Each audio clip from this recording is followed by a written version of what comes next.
Almost a century ago, Henry Ford said, "It is well enough that people do not understand how banking really works, because if they did, there would be a revolution by tomorrow morning." And the scary part? That statement is just as true today as it was in the 1930s. Now, this isn't to say banking is bad. Banks provide useful services, and they've become an essential part of our lives. After all, everyone wants to keep their money safe. You probably don't want to stuff cash under your mattress or dig a hole in your backyard to bury it. But here's the truth. Banks are cashing out, big time. Most of the time, it's at the expense of the unsuspecting public, because financial institutions operate in complex, carefully hidden systems. There are practices most people never see, yet they affect every single one of us. Whether you're taking a loan, swiping your card, or simply parking your money in a savings account, banks have built countless ways to profit from you without you even realizing it. And the worst part? You don't even know what's happening. The wealthy don't just avoid these traps, they actually use the banking system to their advantage. And one of the biggest secrets they use is borrowing cheap debt to get even richer. My name is Ivan, and I help people understand money, personal finance, and building wealth.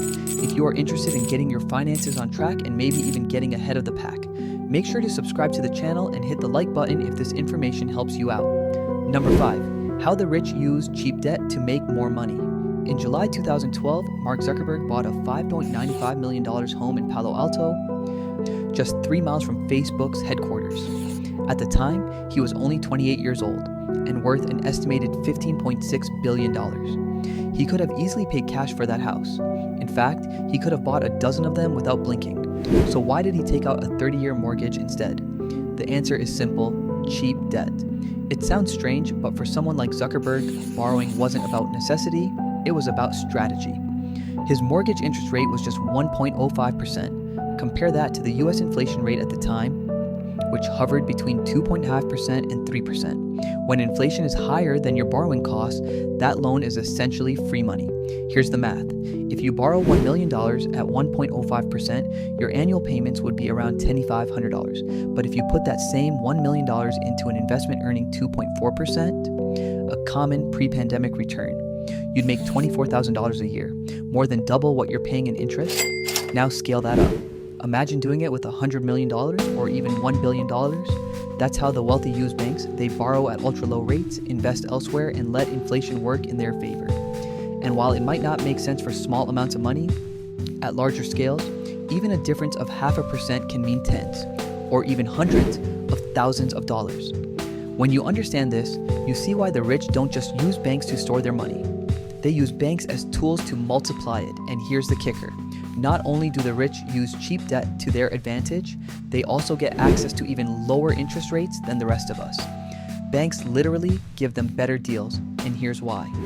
Number 4, the richer you are, the lower the rate. You get banks are not charities, they're businesses. Their job is to maximize profit and keep shareholders happy. And because of that, they'd rather lend money to someone who's rich than someone who's barely scraping by. Think about it. If you're a billionaire, the bank can lend to you without losing sleep. There's virtually no risk of default. And even if something went wrong, you could easily sell a piece of your business or liquidate assets to cover your payments. To a bank, that makes lending to you almost risk-free. This mindset isn't new. Historically, banks only worked with nobility, people who had land or wealth that generated steady income. Today, the same principle applies. They still favor those who already have money. Now compare that to an average worker. If you get sick, lose your job, or miss a paycheck, you instantly become a higher risk.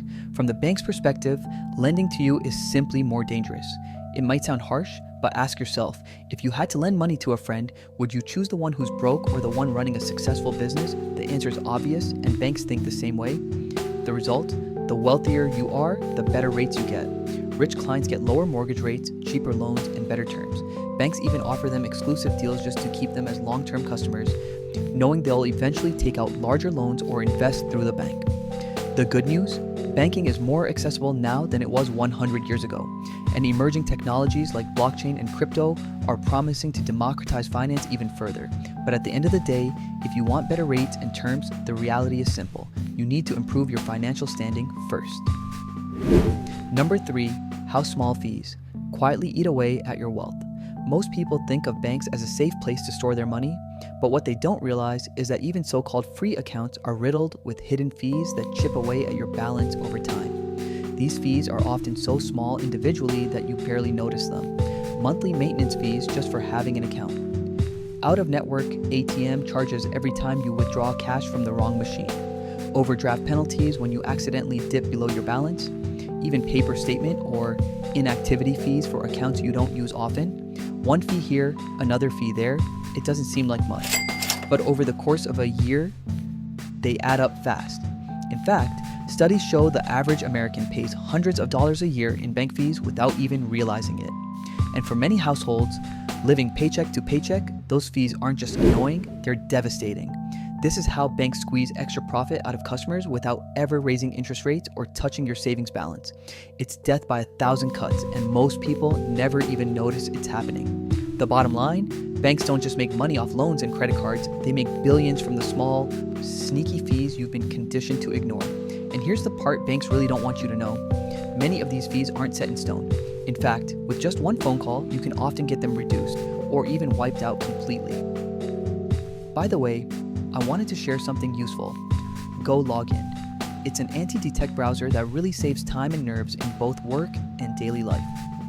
With Go Login, you can manage multiple accounts on any website, keep your data private, work with a team without sharing passwords, access content from any country, avoid bans and blocks, and much more. Check it out in the link below. Number 2, you can negotiate and get fees waived. Here's a little known secret. Most bank fees are negotiable. Late payment fee, overdraft penalty, even those sneaky maintenance fees. With just one phone call, many banks will reduce them or erase them entirely. Why? Because banks don't want to lose you as a customer over a $35 charge. If you call and politely push back, they often have the authority to waive it on the spot, especially if it's your first time or you've been a loyal customer. Think about it. Banks spend hundreds of dollars trying to attract each new customer. Waiving a single fee is nothing compared to the cost of losing your business altogether. The trick is simple. Ask. Call customer service, explain the situation calmly, and request a fee reversal. If they say no, ask to speak to a supervisor. Mention your history with the bank, and don't be afraid to suggest you're considering switching accounts. You'll be surprised how often this works. The bottom line, banks are counting on silence. Most people just accept fees without question. But if you speak up, even once, you could save yourself hundreds of dollars a year. But while some fees can be negotiated away, there's one risk you can't talk your way out of. Your bank can shut down your account without warning. And it happens more often than you think. Number 1, debanking. Your account can be shut without warning. Most people assume their bank account is permanent, that once you've opened it, it's yours for life. But here's the truth. Your bank can close your account at any time without warning and without giving you a clear explanation. This is known as debanking, and it's becoming increasingly common. Accounts can be shut down for a variety of reasons. Transactions flagged as suspicious, even if they're legitimate.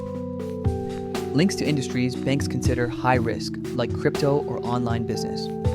Compliance rules, audits, or simply being caught in an algorithm. One day, you could log in and find your account frozen, your cards declined, and your access to your own money completely cut off. All while you wait weeks or even months for the bank to resolve it. The worst part? You often get no explanation and little recourse.